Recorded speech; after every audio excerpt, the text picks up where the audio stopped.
Miami's Got Talent, coverage from the competition event with Lionel Messi. Bring out the broom, it's a sweep in Texas for the Marlins. And FIFA partners with volunteer cleanups on the 40th anniversary of International Coastal Cleanup. All of this and more coming to you on the Sideline.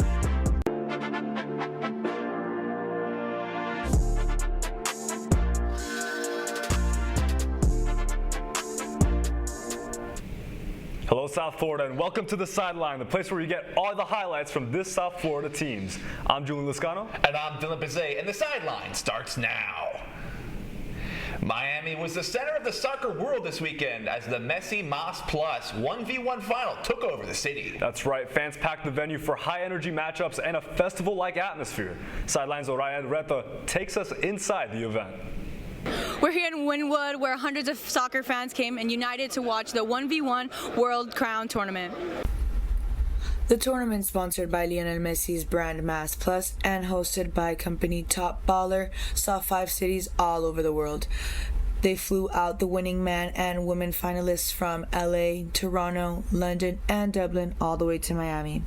The competition took place inside Wynwood Marketplace and allowed for about 20 pre-qualifying competitors local to Miami, as well as some wildcards from other cities to go head-to-head and win a spot for the final. The winner took home a $5,000 check prize and got the world crown passed them by Messi himself, along with a picture.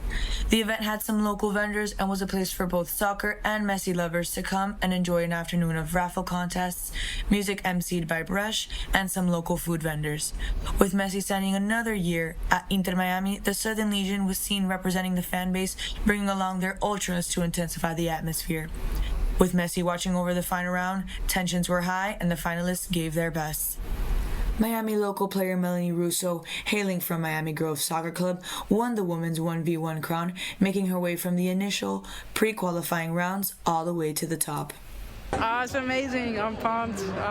Really happy. This is a really sick opportunity, so I'm really grateful. I hoped a lot. I mean, I genuinely thought I had a really good chance at winning, so I wasn't nervous. I just did what I do best. On the men's side, 18-year-old Evan Desi took home the crown win all the way from Dublin. I mean, that's always what I've done really since I was young. Like, I'm not even gonna lie. Like, even when I told my dad like a year before I played for New England Revolution that I was gonna play for them. I just been doing that my entire life, and I was pretty confident that I was gonna win. I told my dad, you can ask my parents and everything. I had a great feeling that I was gonna win as long as I knew that I was gonna play my best, which I thought in the beginning I didn't, but then I did once I got into it, same as in Dublin, and I mean, it paid off. It's a crazy day. It hasn't processed yet, but I'm sure it will pretty soon. Manuel Silva, Top Baller founder and host, talked about the massive feat it was to be the first worldwide 1v1 street-style tournament to be sponsored by the name Messi. But this right here tops everything. I started this 2.5 years ago in my bedroom. It was just a dream that turned into a goal, that turned into reality. And now I partner with the greatest player of all time. No street football brand has ever done that. Or I ask you, find a street football brand that's done it. You won't find it. Top Baller did it. The event showcased Miami as a worldwide producer of talent, creating more conversation around our city's future in all things soccer related. The 1v1 World Crown Tournament is a great indicator at the growth of the indoor soccer world here in Miami. Reporting for Caplin News, my name is Oriana Reta. Inter Miami are victorious once again following a dramatic 3-2 win over DC United on Saturday.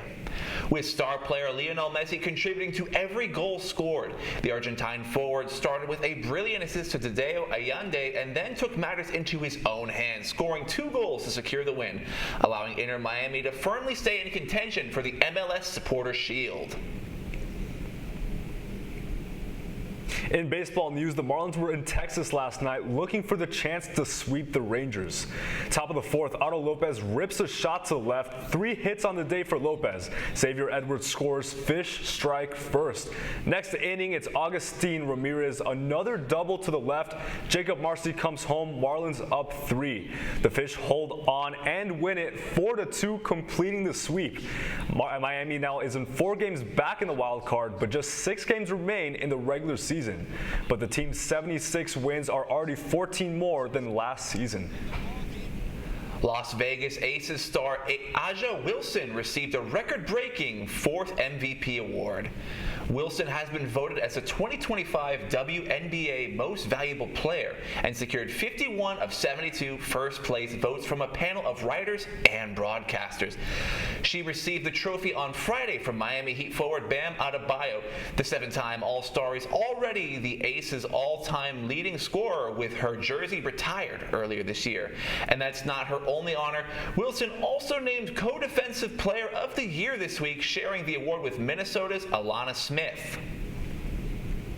Miami Heat All-Star Tyler Hero expected to be sidelined at the start of the 2025-26 season. Hero is injured in his left foot last season, followed by an ankle injury that ultimately led to the decision to undergo surgery. The surgery will rule him out for the approximately opening 12 games of the regular season. Unfortunately, the Miami Heat will have to start the season without their top scorer. Hero is coming off his best season yet, and Heat fans are looking forward to seeing him back soon. Well, everybody, it's time for our favorite segment, Biggest W's and L's. Starting off with my biggest W, it's the Miami Marlins sweeping the Texas Rangers in their first 3-game series. Is this the Marlins that we're used to? I don't think so. I mean, right off the bat, the Marlins stayed dominant with Yuri Perez throwing for 4 scoreless innings and 9 strikeouts. Offensively dominating the entire game, they out-hit Texas 11-5.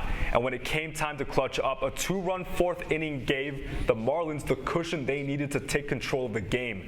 With the playoff race heating up, it's games like this that really show what Miami is capable of. Absolutely. And now in a change of gears, my biggest W is Austin Prock's Nitro Funny Car win in the Charlotte, North Carolina Nationals yesterday afternoon. All day, Prock had been battling an illness which made his race day all the more challenging. At the end of 3 rounds of competition, he claimed the victory by running his Nitro Funny Car 1,000 feet at a 3.912 second run at over 332 miles an hour, with a margin of victory at 0.05 seconds. That's not half a second. That is 1/20th of a second.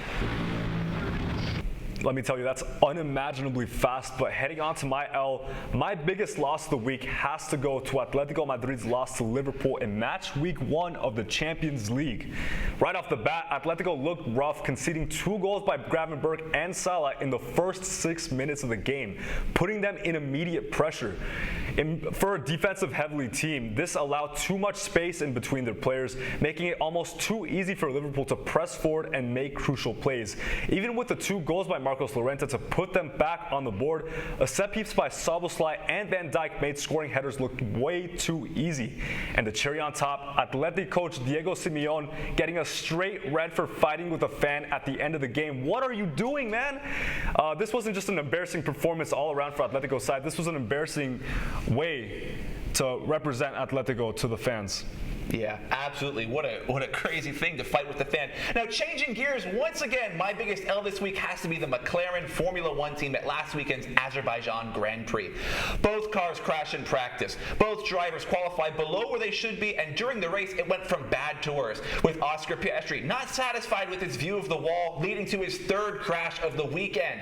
And after all of this, Lando Norris had a lethargic pit stop, which saw him lose 2 extra positions, leading to a 7th place result. A race where he could have caught up to his championship rival has been bottled once again by the Briton. Well, we have to go to break, but stick around because here's what's next on the sideline.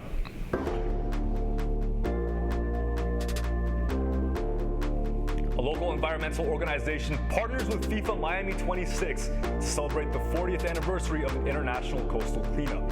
Sideline will take a timeout, but we'll return after the break.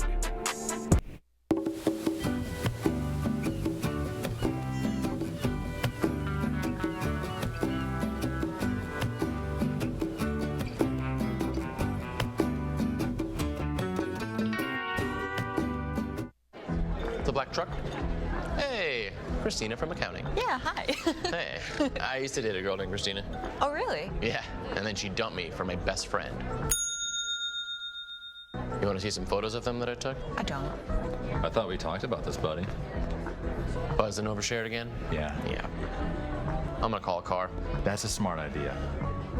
So yeah, I know, that's why I did it. Hey, you're gonna get back to the top of the mountain. Does that mean I'm gonna get back with Christina? No. Oh. No.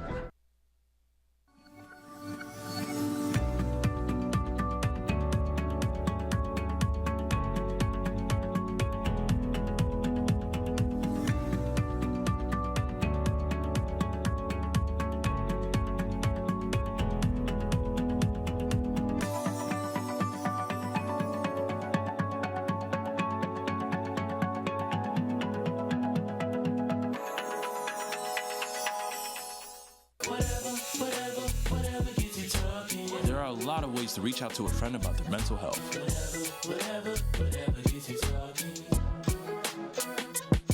Learn how you can help at seizetheawkward.org. Bill is a family man. He invests his money wisely and provides a good life for his children. Just one problem. He often opens emails from senders he doesn't know, and his computer is not password protected. One day, Bill checked his bank account and 94% of malware attacks originate from emails. Don't be like Bill. Take your cybersecurity seriously. From our stages to our stadiums, the ocean connects us all. The Ocean Conservancy joined forces with local partners, including the FIFA World Cup 2026 Miami Host Committee, to protect the ocean that makes it all possible. Well, they hosted a beach cleanup this weekend, and Sideline's Laura Iglesias has more on the story. Right here in Billbacks Cape, Florida, volunteers are joining forces with Ocean Conservancy and Volunteer Cleanup in the celebration of International Coastal Cleanup's 40th anniversary, as well as Miami FIFA 26 being their local host. Ocean Conservancy knows that sports has the power to unite people like nothing else does, and they are using this to spark action for our oceans. They created a movement called Protect Where We Play to unite fans, athletes, and artists in defense of the ocean. So we're celebrating the 4 decades of work that 19 million volunteers collectively coming together to remove 400 million pounds of trash. We think that is definitely a milestone worth celebrating. Volunteers mentioned that their most found item of pollution was microplastics, little wrappers, as well as plastic bottles. What we're really hoping to do is to awaken people to the problem, but also things that they can do within their personal lives and within their sphere of influence to reduce the consumption of single-use plastics. We're logging what we're finding, and so this helps us identify trend lines and opportunities for us to implement good policy. Although Dobler says that a cleanup won't save our beach, he does believe that it is a call to action for many. Everybody that set up the Ocean Conservancy side, the FIFA 2026 Commission, I thought everybody was extremely welcoming, well-informed, and it was really easy to integrate. Thanks to our local partners, today's beach cleanup was a huge success. Everyone was able to come together and leave our beach a little cleaner. Reporting for Caplin News, I'm Laura Iglesias. It's time for our game picks. Sideline's Alejandro Hernandez gives us his insight on what's to come this week. Good morning, everyone, and I'm Alejandro Hernandez with this week's Game Picks. Kicking things off with an MLS matchup between New York City FC and Inter Miami, I'm predicting a thrilling 2-2 draw. Inter Miami has struggled much on the road more than at home, so I think this will be a tough test for them. With both teams having plenty to play for, I expect a high-scoring affair, but neither will ultimately find the edge to secure all 3 points. Now transferring over from pro soccer to college soccer, FIU's recent run of form has been very impressive, as they are winners of 3 straight games while not conceding a single goal. They now travel to FAU to take on the Owls, and I believe FIU will be victorious once again. FIU has won 7 of its last 10 matches versus FAU, and given FIU's recent performance, I'm going to take them to win a low-scoring affair 1-0, which keeps that clean sheet streak intact. Lastly, the Miami Marlins head into a 3-game series against the Philadelphia Phillies as they cling to their postseason hopes. The Marlins are riding a dominant 10-1 streak in their last 11 games, but much of that success has come against weaker competition, and the Phillies are no pushover. I'm predicting the Marlins to drop this series 1-2 and will be officially eliminated from playoff contention. And that is it for this week's Game Picks. I'm Alejandro Hernandez, and back to you guys in the studio. Just a little reminder that if you want to keep up with updates, fun segments, and more from our crew, you can follow our Instagram for all things Sideline. Follow us at sideline.caplin. That's it for today. I'm Dylan Pizzay. And I'm Julian Liscano. Thank you so much for watching, and we'll see you next week on The Sideline.